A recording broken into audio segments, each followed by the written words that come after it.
ქიმიურ ტოქსიკოლოგიურ ექსპერტიზაზე წარმოდგენილ ნიკოლოზ კაციას თმის ნიმუში არ აღმოჩნდა ნარკოტიკული საშუალებები. ექსპერტიზაზე გამოსაკვლევად წარმოდგენილ პოლიეთილინის პაკეტზე ხელისკვლელები დრილოვანი ხაზების სახით არ გამოვლინდა. ქართული ოცნების რეჟიმის უკანონო პატიმრის ნიკოლოზ კაციას საქმეში ექსპერტიზის ეს დასკვნა კითხვის ნიშნის ქვეშ აყენებს ბრალდების მტკიცებას, რომ ჟურნალისტს დაკავებისას დიდი ოდენობით ნარკოტიკული საშუალება ჰქონდა. დაცვის მხარის მიერ მოთხოვნილი ექსპერტიზა სამხარაულის ეროვნულმა ბიურომ ჩაატარა და დაადგინა, რომ ბრალდებულის ორგანიზმში ნარკოტიკული საშუალებების მოხმარების კვალი არ აღმოჩნდა. ვერ დაადგინეს თითის ანაბეჭდების არსებობაც ნივთიერების გადასაფუთ პაკეტზე. ჩვენ გამოძიების ეტაპზე ბრალდების მხარესთან ვიშუამდგომლეთ, თუმცა ბრალდების მხარემ დადგენილებით უარი გითხრა ნარკოლოგიურ შემოწმებაზე, თითქოს და თავის დროს დაკავებისას ნიკოლოზ კაციამ თავად განაცხადა უარი, რაც არ იყო სწორი ინფორმაცია.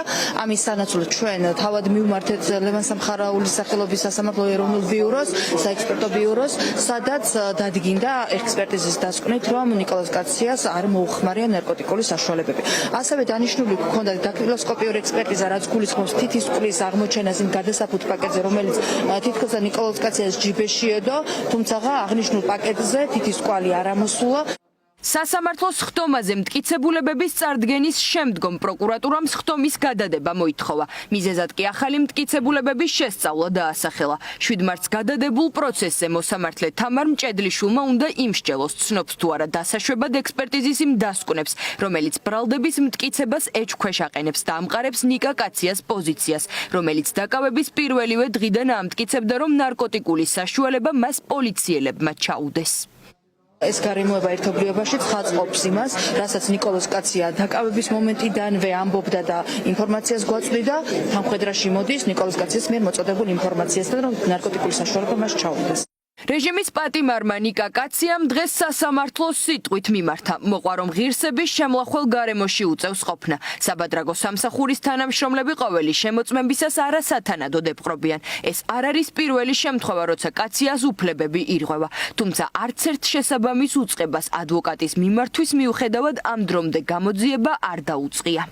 საბადრაგო სამსახური აფიქსირდა, რომელიც არ მაძლევს სარდაფში დაგდომის საშუალებას, უწევი მოვითხოვდა და არ მომცეს.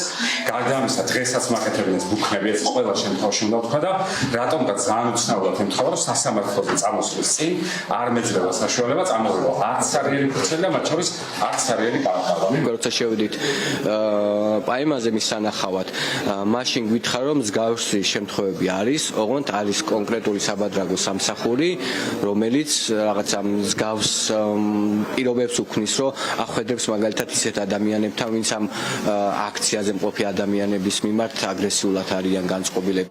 პოლიტიკური მოტივით აღძრული საქმე კითხვის ნიშნის ქვეშ დგება. ახლა ბრალდების მხარემ დაცვის მიერ წარდგენილი ექსპერტიზის დასკვნის საპირწონე მტკიცებულება უნდა წარმოადგინოს, რაც ადვოკატის აზრით ბიოლოგიური ექსპერტიზა იქნება, რომელიც ასევე სადავო მტკიცებულება ნიკოლოზ კაციას უფლებადამცველისათვის.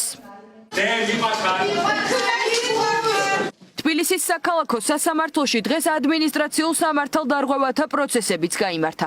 მოსამართლე ნინო ენუქიძემ კოალიცია ცვლილებისთვის წევრი გელა ხასაია პოლიციის კანონიერი მოთხოვნის დაუმორჩილებლობისთვის 4500 ლარით დააჯარიმა და სამართალდამრღვევად ცნო. ხასაიასთან ერთად სანქცირებულმა მოსამართლემ რამდენად კომიკურიც არ უნდა იყოს, მისი უფლებადამცველიც დააჯარიმა. მიზეზად კი განუმარტა, რომ მისი უფლებამოსილების განხორციელებისას სასამართლოს ხდომათა დარბაზში ხმაურობდა.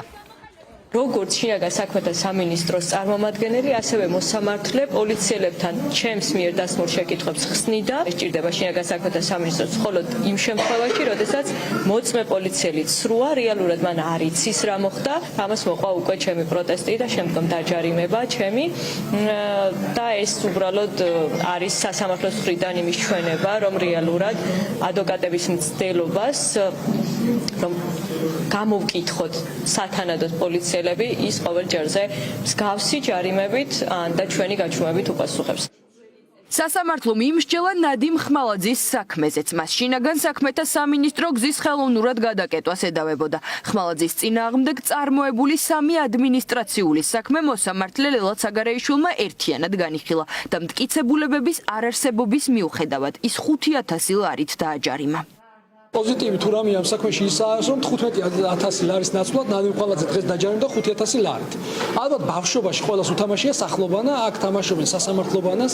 რეალურად ეს არ არის არანაირი მართლმსაჯულების განხორციელება, მოსამართლეები თვითნებობენ და კომიკური ასევე ის ფაქტი, როდესაც ჩვენ სასამართლოში მოვდივართ, რეალურად გვაქვს ძლიერი მხარე სამართლებული ჩვენსკენ არის, მიუხედავად ამისა, მოსამართლეები დასანქცირებული მოსამართლეები ესე ცინიკურად აჯარიმებენ მოქალაქეებს. მადლობას ნამდვილად არ ვეთქვი 5000-ით შემცირებისთვის გააერთიანეს და შთანთქავო ესე გავიგე.